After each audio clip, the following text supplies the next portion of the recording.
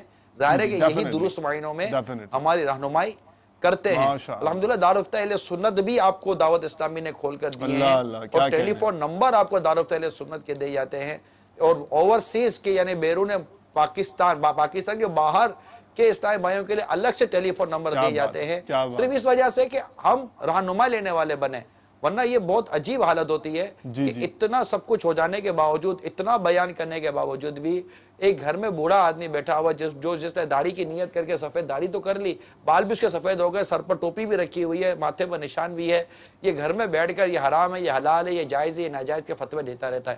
اس کو کوئی سمجھانے والا نہیں ہے. یہ کس شہنشاہ والا کی آمد ہے, یہ کس شہنشاہ والا کی آمد ہے. آقا مرحبا, مکی مرحبا, مدنی مرحبا.